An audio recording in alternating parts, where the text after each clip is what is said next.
Desde Concepción de la Sierra, en el sur de la provincia de Misiones, estamos dando inicio a un nuevo capítulo de Tecnificando el Agro.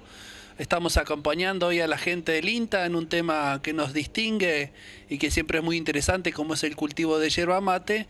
Y tenemos la posibilidad de hablar con el ingeniero agrónomo Marcelo Mayol para que nos cuente un poco fue el objetivo de esta reunión que se está llevando a cabo. Bueno, buenos días.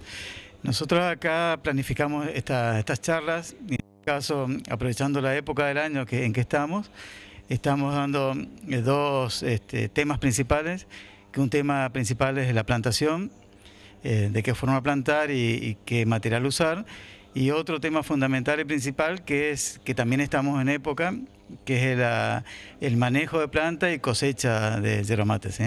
Últimamente estos buenos precios de yerba mate han llamado a nuevos actores a intervenir en este sector. ¿Cuáles son las densidades normales que se ocupan en aquellos yerbales de alta tecnología? Bueno, como bien sabemos, inicialmente la plantación de yerba se venía plantando a 4x4, 3x3, que daban una densidad de plantas muy baja. Nosotros hoy, después de muchos años y de muchas experiencias realizadas, estamos recomendando como mínimo 3 por 1,5, que da alrededor de 2.200 plantas por hectárea, y una densidad recomendable es de 3.000, 3.500 plantas por hectárea, que eso daría una distancia de plantación de 2,5 por 1,25 entre plantas. ¿Cuándo entraría esa producción? Mucha gente nos mira en el rural y no sabe lo que demora un cultivo de yerba mate, pero ¿cuánto estaría estabilizada esta producción? Bueno, cuando nosotros ni bien hacemos la plantación, tenemos que, con los cuidados que requiere esta nueva plantación, si aplicamos un paquete de tecnología para producir bien esa plantación, estaríamos haciendo una poda de formación entre el segundo y el tercer año, digamos que algo de material de hoja verde estamos sacando, y esa plantación estaría recién estabilizada en el 8º año, 10º año, por decir así. ¿Cuál podría ser un rendimiento normal por año de hoja verde con buenos manejos y con buena genética? Nosotros tenemos que considerar que estamos en un promedio de la región yerbatera, un promedio de kilos de hoja verde de alrededor de entre 3.500 kilos por hectárea, ¿sí? Ese sería nuestro promedio, con rendimientos potenciales hasta de 30.000 kilos por hectárea, ¿sí? Entonces, si nosotros estamos logrando una plantación, por ejemplo, de 15.000 kilos por hectárea, con una buena densidad de plantación, una buena nutrición de la plantación y un buen manejo de planta, una buena cosecha, podemos llegar a lograr rendimientos de 15.000 kilos por hectárea sin llegar a poner mucho esfuerzo, digamos, ¿eh? Otro avance que ha tenido el cultivo es todos los mejoramientos que han hecho en genética. ¿Qué puede decirnos al respecto? Bueno, el INTA, como bien sabemos, está llevando adelante un programa de mejoramiento de hace mucho tiempo, de hace muchos años, en donde siempre, continuamente va seleccionando nuevos materiales y llevándolos a plantación y poniéndolos en contraste con otros materiales, a partir de este programa, el INTA tiene semillas mejoradas que partieron de estas plantas que son superiores a otras plantas, y esa semilla que tiene el INTA está a disponibilidad del sector, ¿sí? Que la cooperadora del INTA es la que comercializa al sector todos los años, ¿sí?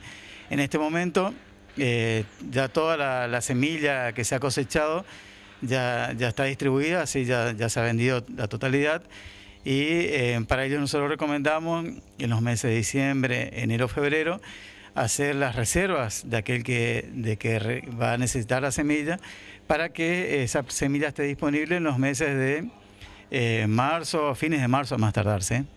Sabiendo que estamos en plena época de tarefa, de cosecha, sabemos también que es muy importante el manejo de planta que se hace, no solo para mantener los rendimientos, sino para tener la vida productiva de la planta. ¿Cuáles son las recomendaciones o cuáles son las preguntas que hacen los productores respecto a cómo podar correctamente la yerba?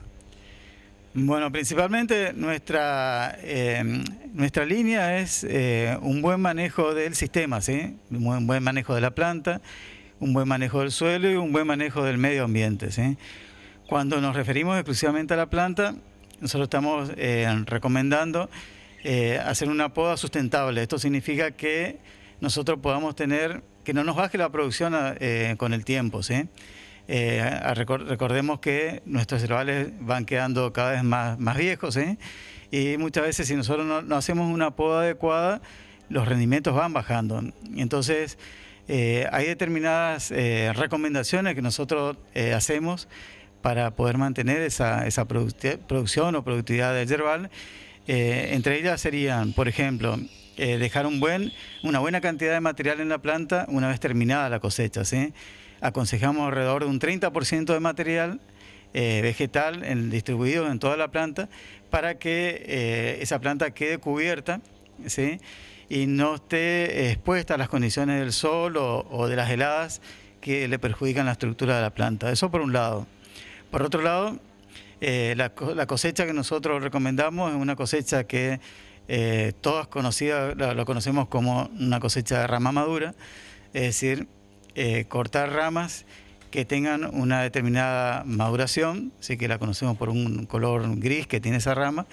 Entonces, tenemos que tener en cuenta la maduración de la rama y el diámetro de la rama, ¿sí? Por ejemplo, cuando nosotros llegamos a una planta y la tenemos que cortar, nos encontramos con distintos tipos de ramas, ¿sí? Ramas verdes, ¿sí? Esas ramas verdes no las tenemos que cortar, las tenemos que dejar en la planta y cortar únicamente aquellas ramas que están maduras y que tienen un diámetro adecuado. Cortar significa cortar alrededor de 15 centímetros por encima de la inserción, y esa porción que queda se llama normalmente aumento, ¿sí? Y cortar ramas que son maduras y que tienen un diámetro de entre 2 centímetros a 1 pulgada aproximadamente, ¿sí? ¿Qué hacemos con toda aquella rama que crece por debajo de la rodilla? Bueno, la parte de abajo de la planta en realidad a nosotros no nos preocupa mucho, tal es así que en algunos casos hasta por ahí el consejo es dejarlas, ¿sí? No tocarlas. Sin embargo, porque esas ramas de alguna manera llegan a cumplir una función principal, que es la de protección de esa estructura de la planta a ese nivel, a esa altura, ¿sí? Entonces, en lo posible, si a veces es difícil cuidarlas, directamente decimos, bueno, hay que dejar esas ramas, ¿sí? Para cerrar este bloque me gustaría comentar que muchas veces los productores son reacios a dejar un 20, un 30% de hoja en la planta, pero debemos recordar que esta hoja no se pierde, sino que esta hoja brinda una protección a la planta, aumenta su superficie de fotosíntesis y que va a ser cosechada en la próxima cosecha, así que en definitiva solo se demora su cosecha, pero no tiene pérdida alguna.